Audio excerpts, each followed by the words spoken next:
Silêncio para um pouquinho de introspecção. Tem que botar o. Tem que pôr por dentro da camisa? Não precisa. É para a internet. Tá, aqui no microfone.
Boa noite a todos.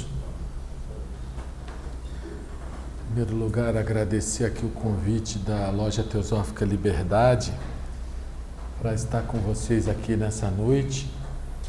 Eu sempre vejo esses encontros como uma oportunidade muito mais de aprender do que de ensinar. Normalmente a gente acha que o palestrante vai ensinar alguma coisa, né?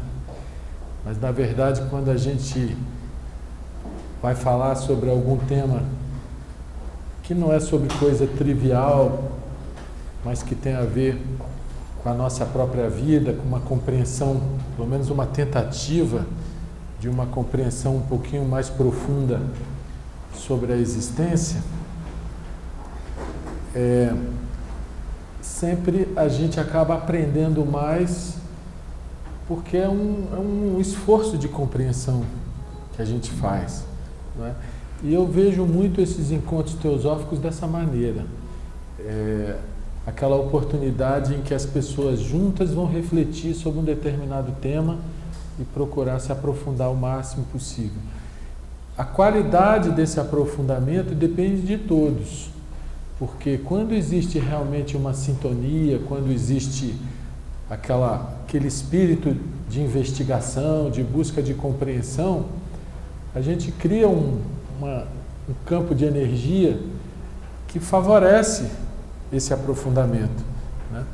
Então, às vezes, a pessoa que está em silêncio, ouvindo, ela tem uma contribuição muito grande a dar, exatamente porque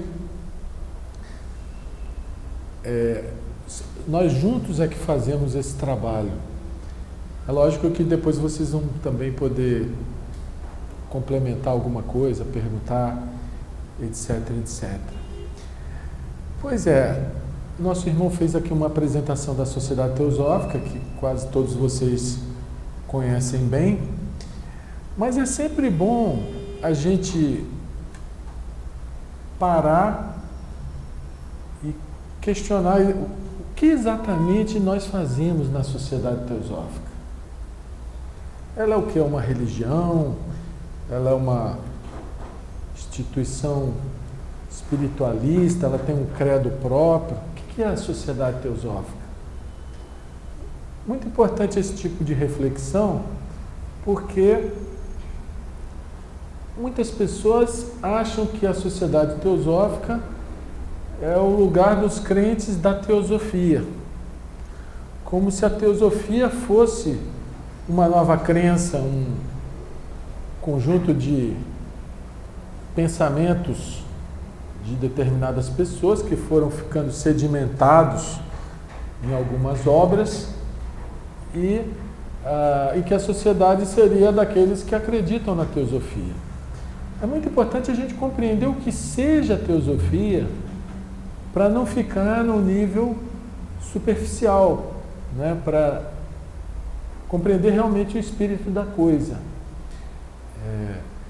E eu sempre gosto de dizer que uma coisa é teosofia, outra coisa é sociedade teosófica, outra coisa é literatura teosófica.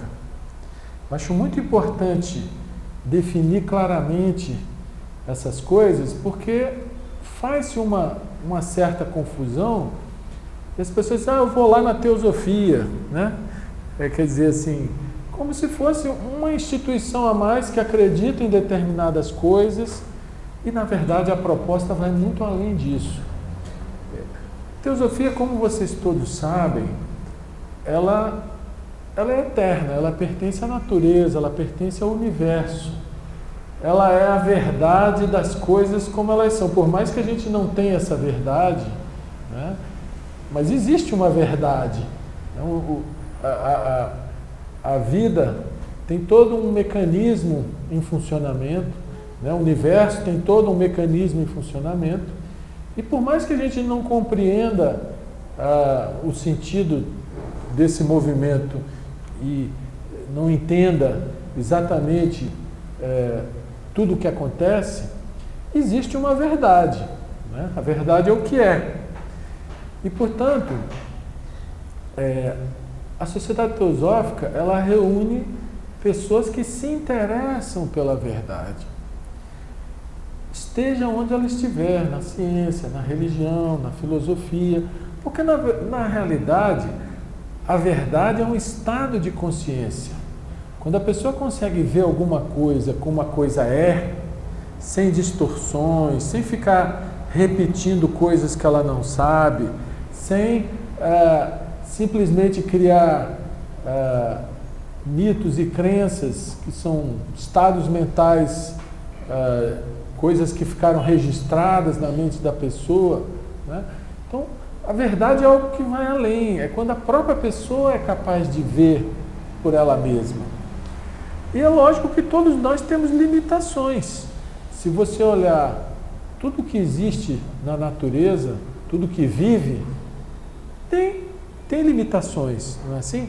Uma planta, ela sofre limitações, ela é um ser vivo, se comparada com um animal, com um ser humano, ela é extremamente limitada em algum sentido, né? É uma forma, quando você compara um animal com uma planta, você vai ver que o animal já tem mais liberdade, já vai ter um campo de experiência mais amplo do que a vida que habita a planta, não é assim? Mas também tem a sua limitação. E se você compara um animal com o ser humano, você vai ver que o ser humano tem uma liberdade muito mais ampla do que a do animal, uma capacidade de manifestar a consciência muito mais amplamente do que o animal, mas também tem as suas limitações. E onde é que está a limitação do ser humano? O que nos faz diferente dos animais é o nosso cérebro, porque nós somos animais também, né? Animais racionais. O nosso cérebro faz uma diferença estupenda em relação ao cérebro dos animais, que permite que a gente calcule, que a gente projete, que a gente imagine, que a gente pense logicamente, enfim, mas também há limitações. E a limitação essencial nossa é de compreender a vida, compreender a existência, compreender o movimento do universo, é tentar entender o sentido disso tudo, né? Que a gente fica tateando, fica tentando ampliar um pouquinho os nossos horizontes, mas ainda assim sofremos limitações. E nós podemos romper essas limitações na medida do nosso interesse em compreender mais, nosso interesse em enxergar mais longe. Se o nosso interesse for só, por exemplo, coisas triviais, nós não estaríamos aqui, né? Provavelmente estaríamos fazendo outras coisas. Então, a Sociedade Teosófica, a meu ver, ela é uma instituição, mas ela é essencialmente um espaço de troca, um espaço de aprender juntos, um espaço de tentar decifrar esse mistério da existência juntos, né? Um espaço em que a gente busca a verdade não para possuir, dizer eu tenho a verdade, Porque a verdade não pode ser possuída. Normalmente as pessoas que acham que possuem a verdade, o que elas têm é uma crença, que elas adotaram, que elas acham que é a verdade, e elas então querem até impor aos outros, convencer os outros, converter os outros daquela crença que elas adotaram, daquele padrão mental que elas assumiram para elas mesmas, de acordo com alguma experiência que elas tiveram, alguma leitura, algum insight, enfim. Mas quando a pessoa entroniza essa experiência, já não é mais a verdade, já é memória, já é o passado, já é crença. Porque a experiência da verdade, ela sempre é nova a cada instante. A pessoa tem que perceber novamente, tem que compreender novamente, porque a repetição, ela não é necessariamente um estado de compreensão. E veja que eu não estou falando aqui das coisas práticas da vida, porque para essas coisas, vamos dizer assim, materiais, existem as técnicas, e as técnicas têm a ver com a repetição, né? Tem a ver com os procedimentos que foram testados, que foram experimentados, que foram exitosos e assim por diante. Mas quando a gente fala em descortinar um pouquinho o mistério da existência para enxergar as coisas como elas são, esse enxergar é sempre uma coisa atual, ele é sempre do presente ativo.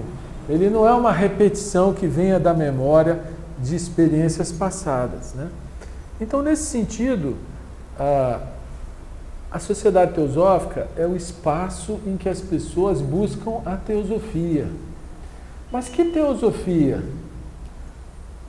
A sabedoria da natureza, a sabedoria do universo, né? A verdade da existência, seja no nível que for, seja desde as coisas mais simples as coisas mais profundas, né? As coisas mais subjetivas, porque existem níveis e níveis de subjetividade de consciência, não só na gente, como na própria natureza, né? Em tudo que existe. Consequentemente,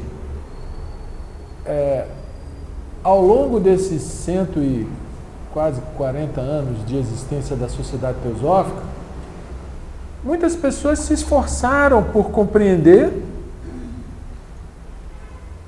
e escreveram obras. Desde uma das nossas fundadoras, que foi Helena Blavatsky, que deixou obras fantásticas, uma profundidade incrível, até eu que fiz um livrinho simplesinho ali, qualquer um pode deixar a sua contribuição.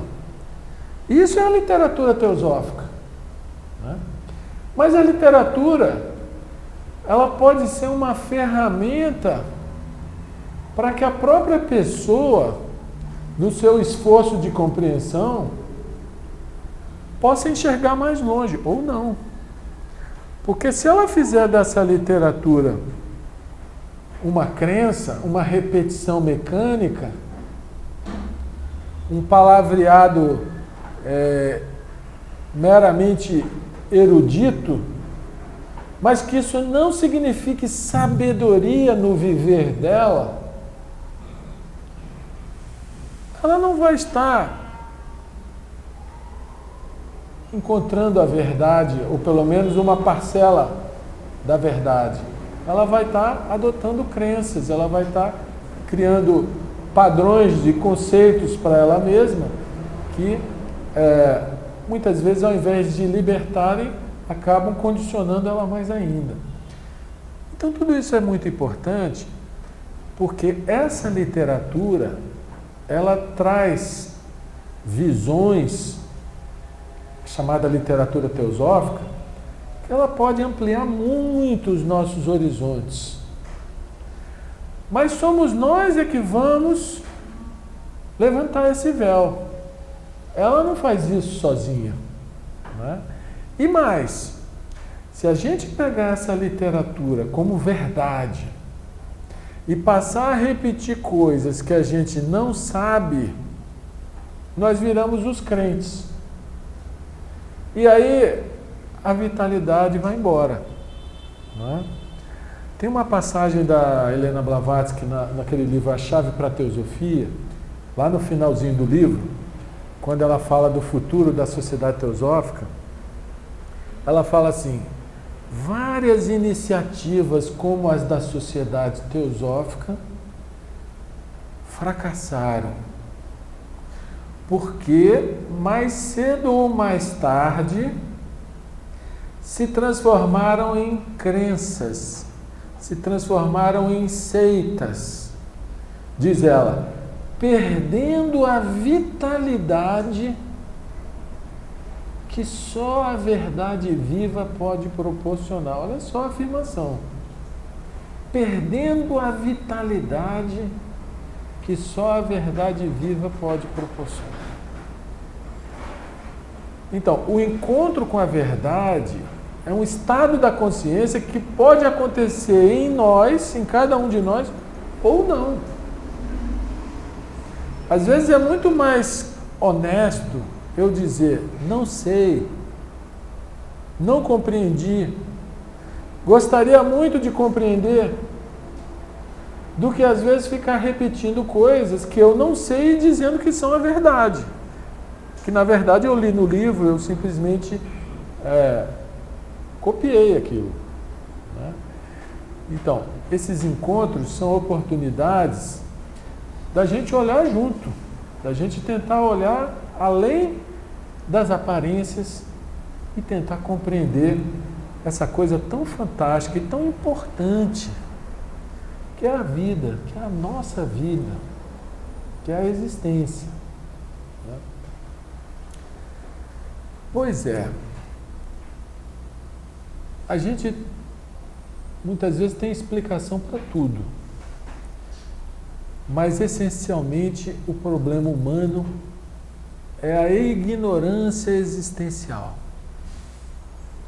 O ser humano do século XXI, ele sabe fabricar bomba atômica, ele tem tecnologia para tudo, né? Tecnologia fantástica, desenvolvimento intelectual extremo, mas não teve a capacidade de compreender a si mesmo, de compreender o sentido da vida, de ser feliz. A vida humana é uma vida frenética. Todo mundo correndo em busca de uma satisfação, de um resultado, de um êxito. Ninguém para olhar para dentro de si mesmo. Ninguém para perguntar o que eu estou fazendo aqui. Então, existem certas perguntas existenciais que são essenciais. E elas são muito mais importantes do que as respostas. Porque sempre que você faz a pergunta e fica com a pergunta, a mente continua trabalhando. Mas sempre que você responde a pergunta, aí você fala, não é isso, pronto, acabou, não tem mais investigação, não tem mais reflexão. Não é? Então, tentar entender o que nós estamos fazendo aqui nesta passagem, que a vida terrena é uma passagem, é uma mera passagem. Tentar compreender o sentido disso é começar a tentar levantar a pontinha do véu do mistério. Mesmo que a gente não levante todo o véu, mas se a gente conseguir levantar uma pontinha por nós mesmos, não é repetir o que o outro falou, o que o livro falou, mas é a gente enxergar por nós mesmos, porque aquilo que a gente é capaz de enxergar sem distorção é a verdade. Mas o que é a distorção? A gente tem palavra para tudo, a gente tem imaginação para tudo, a gente tem conceito para tudo. Mas se a gente for honesto, a gente vai dizer, eu não sei. E nesse estado de não sei, a mente se coloca numa condição de aprender. Agora, a mente que tem resposta para tudo, que é uma biblioteca ambulante, essa aí vai ficar toda enredada com palavras. Isso existe, inclusive, na sociedade teosófica. Eu me lembro de um irmão que foi teósofo, sei lá, a vida inteira, e que contribuiu muito com a sociedade teosófica. Mas numa certa fase da vida, você ia conversar com ele e você não conseguia conversar com ele. Porque qualquer assunto que você falasse, ele, mas isso aí, o autor tal diz isso, blá, blá, blá, blá, blá, blá. Ele era aquela biblioteca ambulante que despejava aquele negócio todo, blá, blá, blá, sabia tudo. Mas você não conseguia conversar com ele, porque ele... Né? E aí você vai ver os antigos, você vai lá nos gregos, quando eles diziam assim, tudo que sei é que nada sei. Aquele que se coloca na posição de não sei, honestamente, ele tem a mente aberta para aprender. Ele tem energia para se aprofundar. Ele tem capacidade de questionar. Né? E quanto mais ele questiona, a verdade vai se descortinando sozinha. Agora, aquele que é uma biblioteca ambulante, você não consegue nem conversar com ele. Tá? Então, eu me preocupo muito como nós nos relacionamos com essa literatura teosófica.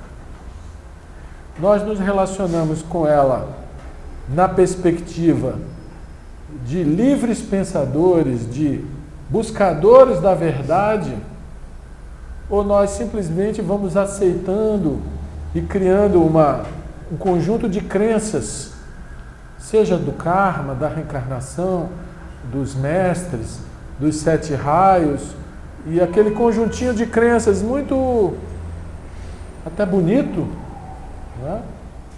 Até que ponto isso nos faz viver diferentes, né? Nos faz viver mais felizes, mais plenos, fazendo também os outros felizes. E exatamente nesse sentido que o tema de hoje é a vida, um mergulho na matéria. A literatura teosófica fala isso. Ela fala que o universo inteiro é um único ser.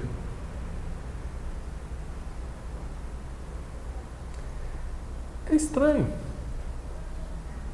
ouvir isso, porque normalmente a gente conhece a vida biológica, né? A gente acha que a vida está nas plantas, está nos animais, nos vegetais, né? Nos humanos, mas, por exemplo, as pedras, não, isso aí é mineral, mas isso não tem, né?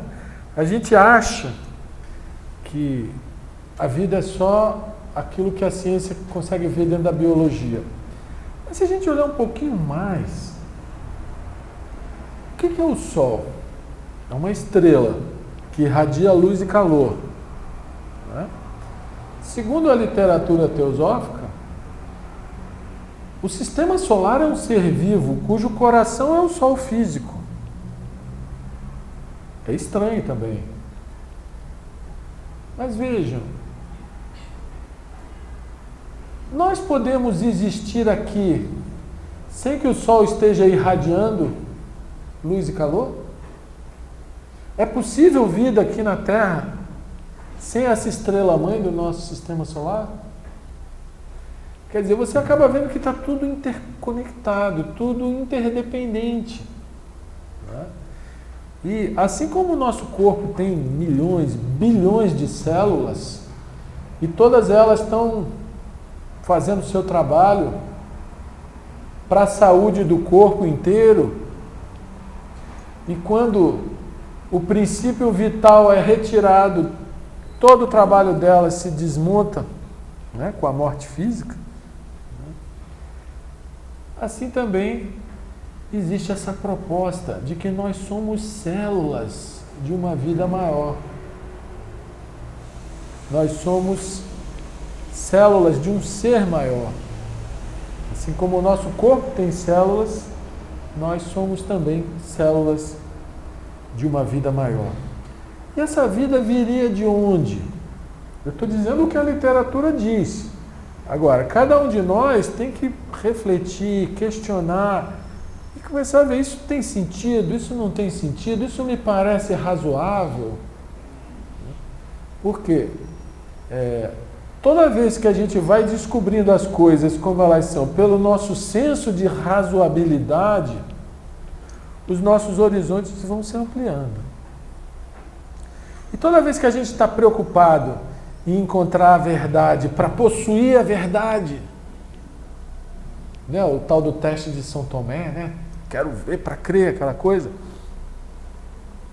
Então, a gente muitas vezes acaba caindo numa crença. Desculpe, mas eu estou com vontade de espirrar, viu? Vocês não se assustem porque o meu espirro é alto.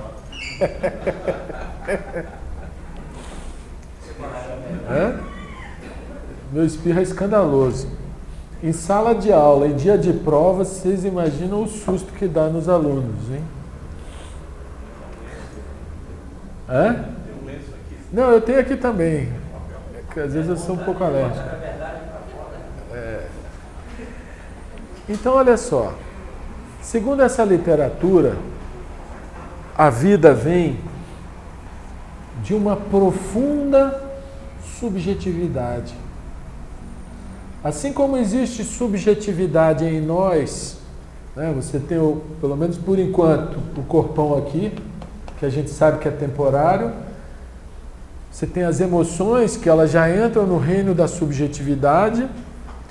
Você tem os pensamentos, que também fazem parte do mundo subjetivo. É incrível como a nossa sociedade humana, ela é toda voltada para fora, né?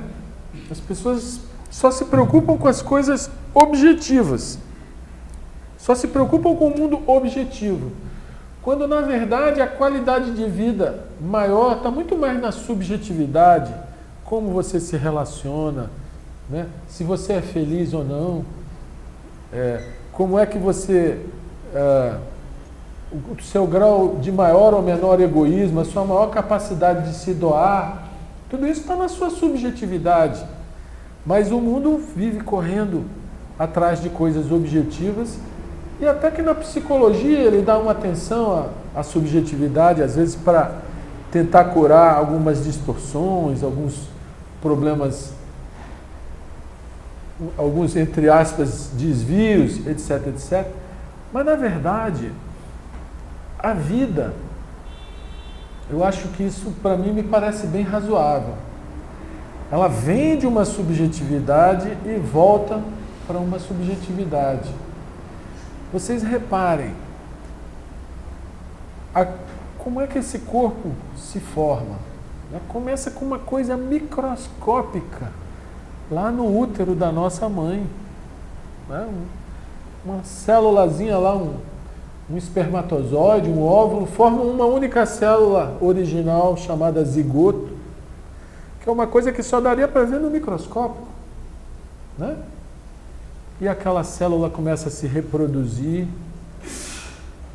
aos milhares, aos milhões, aos bilhões, para criar esse equipamento fantástico, para a gente poder estar aqui tendo esse conjunto de experiências, que é essa passagem pela vida terrena, né? Então, de onde vem a vida? Daquela coisa microscópica até a hora que, como se apagasse a luz, aí o corpo se desintegra em pouco tempo. É uma coisa quase mágica. A ciência, ela dá explicações, porque ela vai estudando, ela vai sabendo como é que essas coisas operam em determinado nível, mas ela perde o sentido da sacralidade que envolve tudo isso. Ela transforma tudo, muitas vezes, em coisas banais, quando na verdade são coisas fantásticas. A natureza tem uma capacidade extraordinária de criar, não é assim? E segundo a nossa literatura, toda a vida vem dessa subjetividade profunda. A própria vida do universo vem de uma subjetividade profunda do próprio universo. Isso que você vai encontrar lá no brahmanismo, os chamados dias e noites de Brahma, os pralayas e os manvantaras, que segundo eles durariam lá não sei quantos trilhões de anos, que o universo ele é criado e depois destruído, né? Ele volta para a subjetividade profunda e dessa subjetividade profunda ele fica um tempo hibernando e depois ele se cria novamente. Então, segundo essa literatura, toda a vida é um mergulho na matéria. Como assim um mergulho na matéria? Ela vem desses níveis de subjetividade mais profundos, onde existe, segundo a literatura, uma unidade. Né? A própria palavra universo, ela tenta explicar isso. É uma palavra-chave, porque uni é uno, verso é diverso. Como pode alguma coisa ser una e diversa ao mesmo tempo? Pois esse é o significado da palavra universo. Ou seja, nos níveis mais e mais e mais profundos de subjetividade, o universo pode ser reduzido a um ponto. Né? E toda essa diversidade, que é tudo que existe no universo, não perde a unidade. Ele é uno e é diverso ao mesmo tempo. Então é um negócio bem interessante de se explorar, de se investigar, de se tentar aprofundar e de se tentar compreender. E nesse sentido,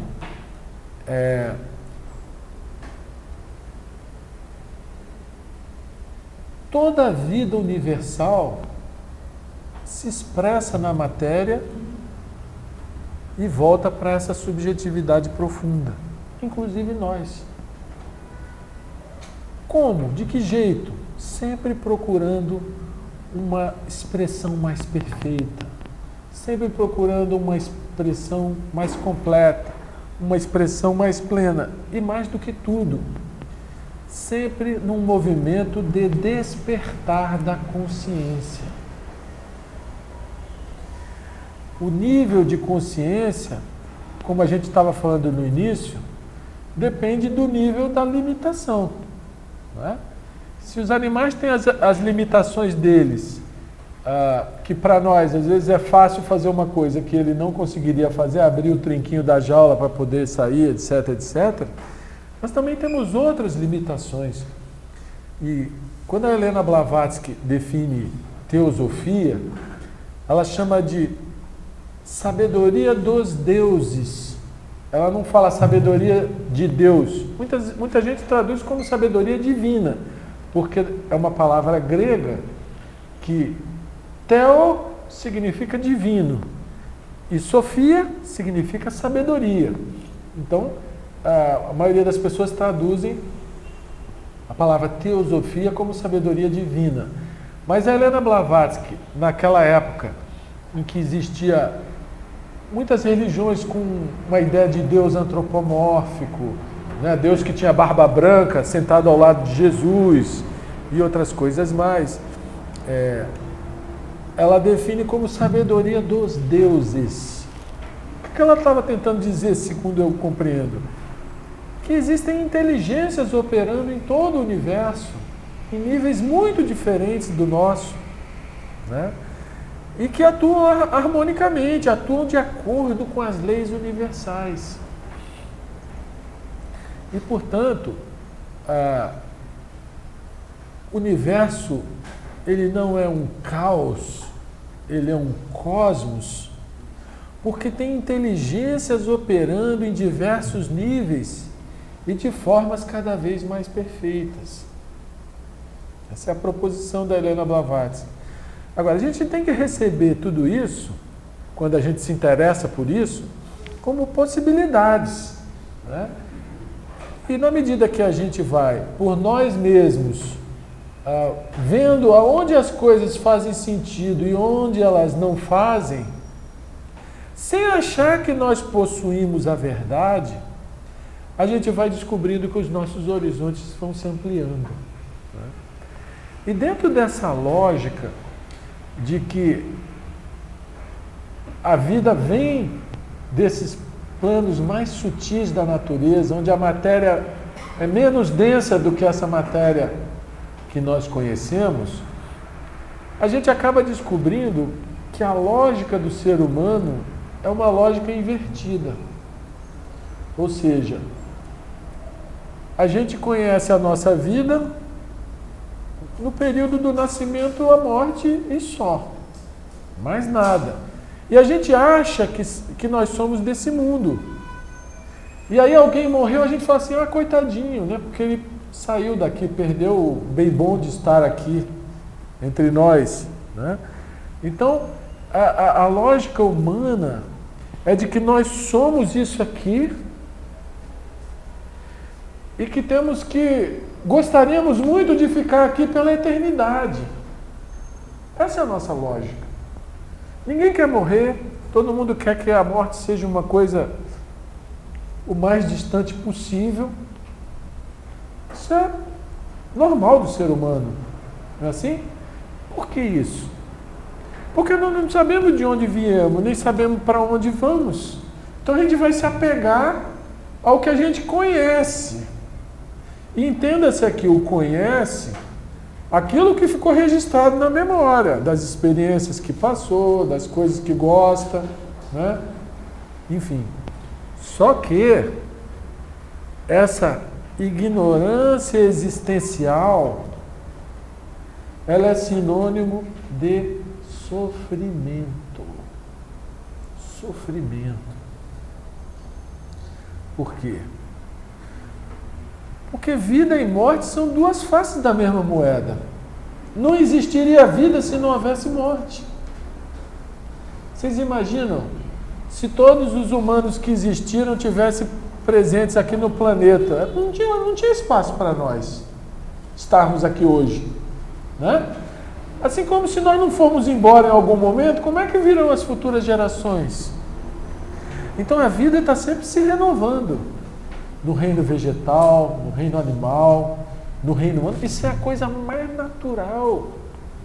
Mas para nós é a coisa mais horrível. Por quê? Porque como nós não conhecemos o panorama mais amplo, a gente se apega ao pouquinho que a gente acha que conhece. E aí, pá, vem as perdas, seja dos entes queridos, seja de coisas às quais nós possamos estar apegados, né? Posições, interesses. Por fim, a nossa própria morte, a hora de ir embora. Que as pessoas dizem que a morte é a indesejada das gentes, né? Ela é tão natural quanto o nascimento. E nós fazemos dela uma coisa horrível. Agora, por quê? Porque nós somos que nem os mergulhadores que põem uma máscara, né? Põe o equipamento de respiração, cilindro, pé de pato e tchum, mergulha. Lá embaixo, tudo é mais escuro, mais turvo. A gente vê um peixe aqui, um outro negócio lá, se move com dificuldade. As limitações lá embaixo são muito maiores do que aqui em cima, certo? Isso é uma analogia. Vocês imaginam um mergulhador que mergulhou e esqueceu que mergulhou. Ele fica tão encantado com as coisas que ele está vendo, com aquele momento que ele está vivendo lá, que a vida para ele é aquilo. E na hora que ele volta, poxa, acabou a brincadeira, né? sem ver que existem tantas coisas tão lindas aqui nesse outro nível, na superfície, né? Tantas coisas maravilhosas, o nível de liberdade é muito maior, né? Então, o que a literatura diz é que o nosso sofrimento pós-mortem é diretamente proporcional ao nosso apego às coisas desse mundo. Enquanto nós estivermos apegados, sofremos. É o tal do céu e do inferno, né? Seriam estados psicológicos.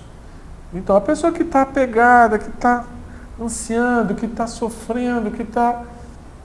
Enquanto ela não decantar aquela energia emocional ou astral para se liberar, para ir para um nível ainda mais sutil, sofrimento.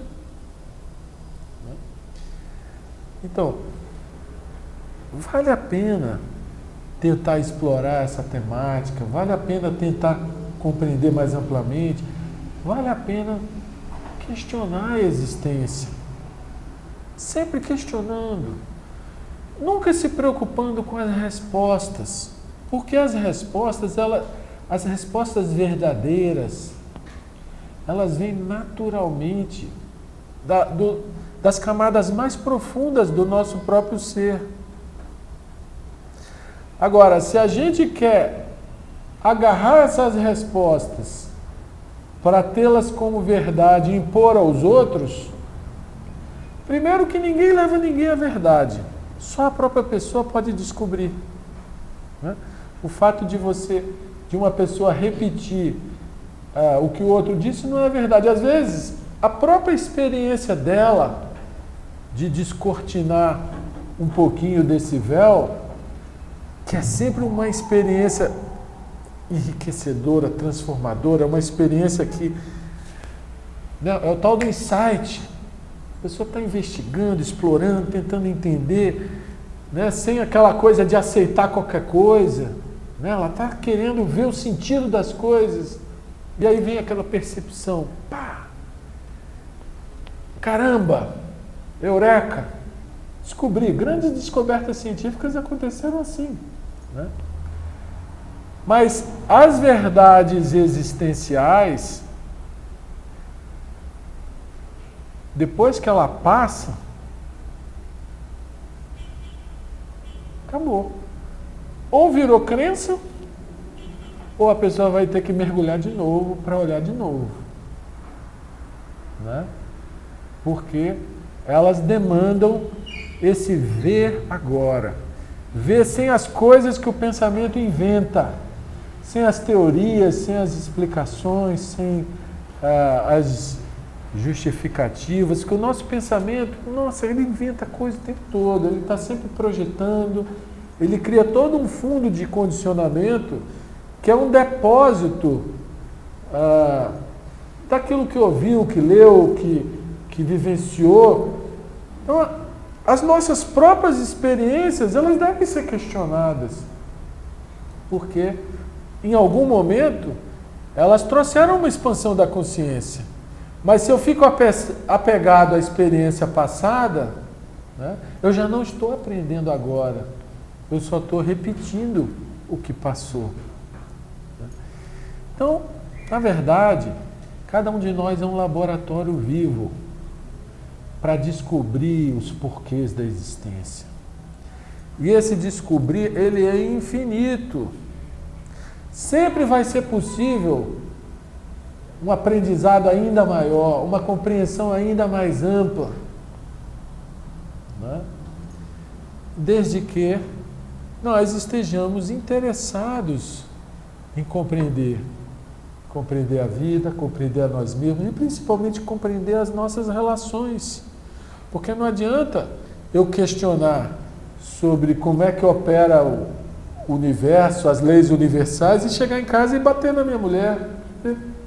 Uma coisa não combina com a outra, né? Ou brigar com o meu vizinho, ou trapacear o meu sócio no trabalho. Enfim, todos esses grandes questionamentos, eles acabam trazendo a nós a percepção de que no universo existe uma harmonia muito grande, uma coisa fantástica. Né? Se começar a estudar a física aí e ver só a velocidade que a Terra está se movendo agora, um negócio espantoso, é uma nave. E a gente nem percebe. Né? Se a gente for ver como é que os átomos estão se movimentando aí no nível microcósmico, né? E as coisas estão seguindo leis universais. Mas não adianta a gente se interessar por compreender a vida na sua dimensão macrocósmica e microcósmica se a gente não percebe que o universo é ordem. E que a vida humana é desordem porque nós não compreendemos. Então nós nos tornamos egoístas, nós nos colocamos em primeiro lugar, a vida humana acaba sendo aquele tipo, cada um por si e salve-se quem puder. Ou talvez não seja só por si, pelos meus, pela minha família, pelo meu grupo, pelos meus amigos, mas é sempre um segmento. Enquanto que a vida universal, ela não tem restrições. A luz do sol, ela brilha para todos, sejam feios, bonitos, justos, injustos, altos, baixos, gordos, magros. É assim? E a vida universal é assim. Nós é que fazemos essas separações de preferências de acordo com os nossos interesses. Então, fundamentalmente, à medida que a gente vai descobrindo essas verdades fundamentais da existência, vai acontecendo uma transformação na nossa vida, no nosso viver, no modo com que nós nos relacionamos. Por quê? Porque a gente acaba descobrindo aquilo que os gregos antigos diziam: homem, conhece-te a ti mesmo e conhecerás o universo. Uma coisa é inseparável da outra, porque o encontro com a verdade é uma experiência subjetiva que demanda aprofundamento em você mesmo. E esse aprofundamento em você mesmo vai te mostrar o quanto você muitas vezes é egoísta, nós somos, né, mesquinhos, às vezes interesseiros, às vezes voltados só para os nossos pequenos interesses. Né? Mas à medida que a gente se interessa por essa compreensão mais ampla do universo, vem junto a compreensão mais profunda de nós mesmos, do que nós estamos fazendo aqui, do sentido dessa passagem por esse corpo carnal e por esse mundo material que é tão transitória. Se a gente olhar a vida do planeta, a vida do universo, nós somos meros mosquitinhos que duram horas ou minutos, talvez. Né? Uma coisa muito breve, mas a gente fica bloqueado nos nossos pequenos interesses e não faz as verdadeiras perguntas. Eu acho que o interesse por esse tipo de tema, e a literatura teosófica é vasta nesse ponto, para ampliar horizontes, ela te traz muito material para você refletir e você mesmo ir vendo o que faz sentido, o que não faz sentido, o que pode ser uma crendice do autor, o que tem o cheiro da verdade. É a própria pessoa que tem que separar o joio do trigo, né? Isso aí ninguém faz por você, senão você pode virar uma biblioteca ambulante, mas a tal da sabedoria não vai aparecer. E outras vezes você tem uma pessoa analfabeta, mas é uma pessoa que sabe o que é justo, sabe o que é adequado em qualquer situação, sabe o que é benéfico, sabe o que é equilibrado. Né? É essa sabedoria que nos interessa, que é a sabedoria que transforma o viver, e não a sabedoria livresca, porque a sabedoria livresca, se eu não tiver liberdade em relação a ela, para questionar, para investigar, para aquilo que eu não compreendo, não absorver simplesmente e dizer que é a verdade, sendo que eu não sei, né? Essa sabedoria livresca, ela pode nos emaranhar todos. Então, o trabalho que a gente faz na Sociedade Teosófica é esse. Nós, juntos, estamos aqui tentando compreender um pouquinho mais, além dessa existência limitada, que é essa vida material e essa vida um tanto quanto fútil que a gente vive. E na medida que a gente se interessa um pouquinho mais por compreender a vida e compreender a nós mesmos, as coisas vão acontecendo dentro da gente, a transformação vai vindo naturalmente. Você não vai querer, eu vou me transformar em tal coisa. Isso aí é só vaidade, o cara achar que eu sou isso, eu sou aquilo. Você é só um cálice que recebe a vida universal. Né? Tem até uma vez que eu assisti a senhora Rada, ex-presidente mundial da Sociedade Teosófica, ela falou assim: as nossas virtudes não são nossas, elas são universais. É a vida universal se manifestando através de nós sob a forma de virtudes. Agora, quando o cara se acha virtuoso, aí ele já é vaidoso, já é orgulhoso, aí ele já não é mais virtude. Né? Até a própria humildade. Se o cara se achar humilde, ele já não é humilde. Não é assim? Todo pensamento sobre si mesmo que a gente é viciado em ter é perigoso. Né? Ele traz essa coisa de autoimportância e quanto mais a gente perceber a ilusão desse sentimento de autoimportância, mais livres nós somos para investigar, explorar e aprender juntos. Né? Então, eu sou apaixonado pela Sociedade Teosófica porque eu vejo ela como esse espaço de aprender juntos e uma literatura fantástica, um manancial incrível. Mas é um manancial, você tem que saber beber. Como qualquer manancial, se você entrar lá e não souber nadar, você afoga.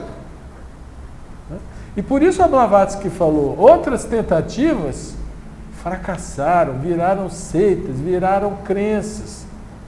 Nosso interesse não é crença, nosso interesse é a verdade. Só que a verdade exige um pouco mais. Ela exige um certo grau de aquietamento interior, aquela humildade do eu não sei, estou a fim de saber, mas não sei. Né? E essa liberdade de investigação. Né? Esse é o mote da Sociedade Teosófica. Muitas vezes ela foge um pouco disso, se cristaliza aqui e acolá, porque as pessoas se acomodam. Né? O ser humano tem essa tendência à acomodação. E aí a gente fica repetindo coisas e perde essa vitalidade, que é algo tão essencial. Né? Eu acho que se cada um de nós se conscientizar que nós somos um laboratório vivo para decifrar os grandes mistérios da existência, e o mínimo que a gente consiga descobrir desse mistério a gente já dá sentido à vida.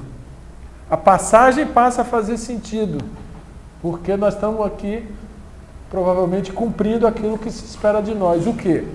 O despertar da consciência. Ou seja, na plantinha, ela está desenvolvendo a consciência dela. Quando ela vira a folha para onde vem a luz, né? Existe uma consciência lá muito limitada que está despertando. No animal, a consciência também está despertando. E nós da mesma maneira. Só que no nosso caso, a consciência ordinária que nós já temos, essa permite a gente fazer tecnologia fantástica, mas não necessariamente nos faz felizes, nem faz o mundo um mundo feliz. Né? Para a gente chegar a isso, a gente precisa de um pouco mais, precisa de uma certa energia de aprofundamento para que a gente então possa descobrir um pouco mais das verdades essenciais da existência. Eu acho que o nosso tempo... Né? E aí então eu abro para vocês, se vocês complementarem, perguntarem, discordarem, fiquem à vontade para participar. Essa discorrida ao longo do tempo, essa viagem de experiência, ela realmente traz uma somatória de informações, de dados,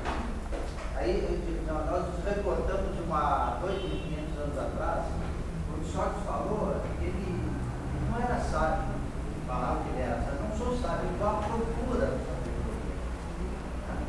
Buda também falou, como é que eu posso me inclinar se eu não renascer sucessivamente? E Jesus, quando foi perguntado se era verdade, ele não respondeu. E aí a Kardec também fala, nascer, crescer, morrer, renascer novamente e progredir continuamente. Quer dizer, há quanto tempo se pode falar que a verdade está restrita no como? Restrita no como de conhecimento momentâneo. Que a partir daí é momentâneo, as descobertas, novas revelações, crescimento contínuo do infinito não para. Então a verdade é muito restrita.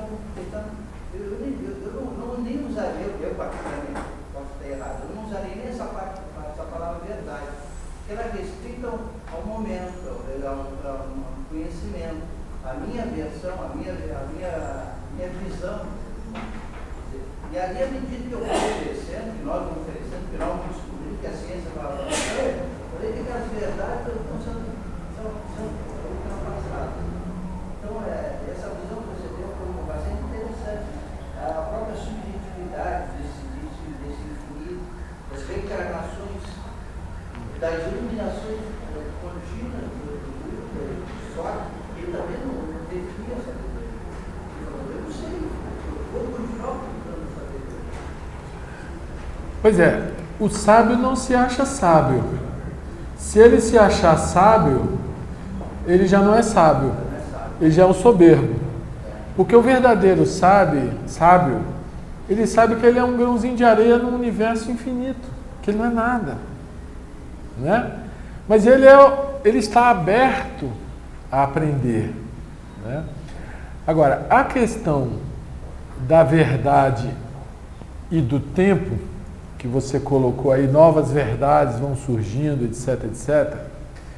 Eu diria, novas descobertas no campo da ciência vão surgindo, que às vezes demoram décadas, séculos, para depois serem redescobertas, né? Porque a ciência, ela trabalha com isso, ela cria uma teoria e faz os experimentos. Enquanto nenhum experimento não infirma aquela teoria, aquilo é uma verdade. Até o dia que alguém vem e traz um troço revolucionário e a verdade passa a ser outra, entendeu? Mas a verdade que nós nos interessamos na sociedade teosófica, quando se fala assim, não existe religião, não há religião superior à verdade. Repare bem, a nossa mente, ela é muito acostumada a funcionar em termos práticos. Então, eu vou sair daqui, eu vou pegar o metrô, em tantos minutos eu vou estar na estação tal e tal. Para isso que ela serve, né? Essa mente ordinária, essa mente mecânica, essa mente capaz de calcular, ok? Mas quando a gente está falando no encontro com a verdade, na experiência transformadora que é o encontro com a verdade, é algo mais sutil do que o modus operandi dessa mente ordinária, tá? Porque existem níveis de subjetividade, de densidade, portanto, diferentes, né? Então, a compreensão, o tal insight, a tal transformação da consciência, ela está num nível que é mais sutil do que o próprio pensamento. E o pensamento serve para questionar, para suscitar. Igual você usa um arado para arar a terra. Mas o germinar da planta, você não tem como produzir, é a natureza que produz. Você não tem como pegar a semente lá e espichar ela para ela germinar. Entendeu? Assim é a experiência da verdade, na nossa subjetividade profunda. Você, com o intelecto, com o pensamento, esse mental concreto, você questiona, você pergunta, você compara, você reflete, né? Você faz as perguntas essenciais. E se você está muito interessado, a mente continua trabalhando. E as verdades vão brotando. A sabedoria começa a vir sozinha. Entendeu? Eu estou falando isso só porque a gente tem uma ilusão muito grande em relação ao tempo. A gente divide o tempo em passado, presente e futuro. Esse é o tempo que a gente conhece. E a gente joga com esse tempo para a realização de coisas práticas. Então, eu compro a terra, eu aro a terra, eu ponho a semente, eu ponho o adubo, eu faço a irrigação, espero a planta crescer, vou lá e colho. Tudo isso você faz ao longo do tempo, na vida material. Você vai construir um prédio, a mesma coisa. Você compra o terreno, você junta o dinheiro, né? Compra o terreno, faz o projeto, contrata os trabalhadores, contrata os materiais. Tudo que você faz na vida prática, você joga com o tempo. Então, para realizações materiais, não vamos discutir, isso é um fato. Agora, para a experiência da verdade, o tempo não existe. Por que o tempo não existe? Porque só existe um tempo, que é o agora, o presente ativo. É o único tempo que você pode manifestar a vida. Você não tem como ir ao passado e manifestar no passado, nem como ir ao futuro e manifestar no futuro. Por isso é que a verdade não pode ser transportada no tempo. Ela demanda um novo mergulho, um novo olhar e um ver novamente sem as ilusões que o pensamento cria. Entendeu? Então, ela é uma abertura com um nível mais profundo do nosso ser, além da nosso mental ordinário. O problema é que nós somos tão viciados nesse mental ordinário que a gente tenta fazer dela uma coisa que possa ser carregada no tempo. E aí vem as crenças, vem o fundamentalismo, vem as guerras religiosas, vem tudo isso que a gente conhece, né? Então, é por isso que o autoconhecimento é inseparável do despertar da sabedoria. Porque se eu não percebo os mecanismos que a natureza me deu, e não percebo que no mental as coisas se bloqueiam, né? E não percebo que a verdade ela é mais sutil do que o próprio mental, aí eu vou ficar afirmando a verdade igual o sujeito que fez uma placa dos 10 mandamentos, foi lá para a praça e fica lá com a placa. Aquilo é verdade, ele quer convencer o outro. E daí? O que isso significa? Entendeu? Então, a coisa tem uma sutileza que demanda a gente compreender como a nossa mente opera. E o passado e o futuro só existem na nossa mente. Porque o único tempo em que a vida se manifesta é o agora.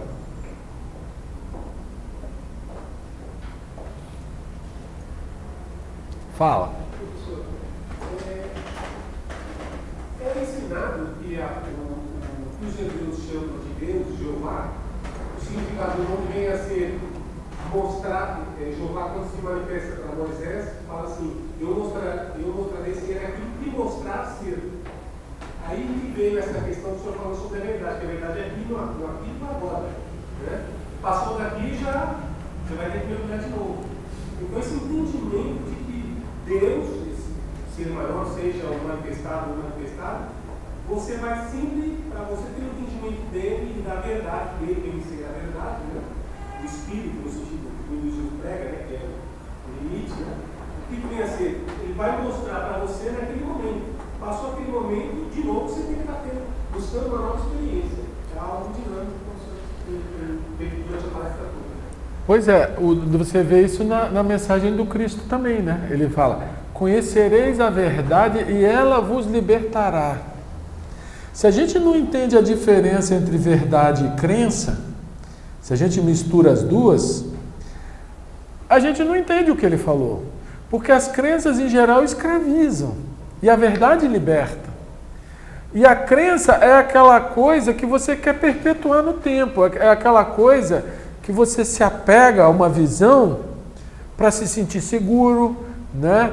Para achar que você possui alguma coisa, mas ninguém possui nada. Você pode ter até um poder sobre uma casa, sobre um carro, sobre uma caneta, mas esse poder é passageiro, porque em algum momento você vai embora, ou o carro vai embora, ou desce ali embaixo e o carro não está mais lá, foi para o Paraguai, você não vai ver ele nunca mais. Quer dizer, então o poder é uma coisa relativa. E o ser humano tem essa coisa de se apoderar das ideias para se sentir seguro.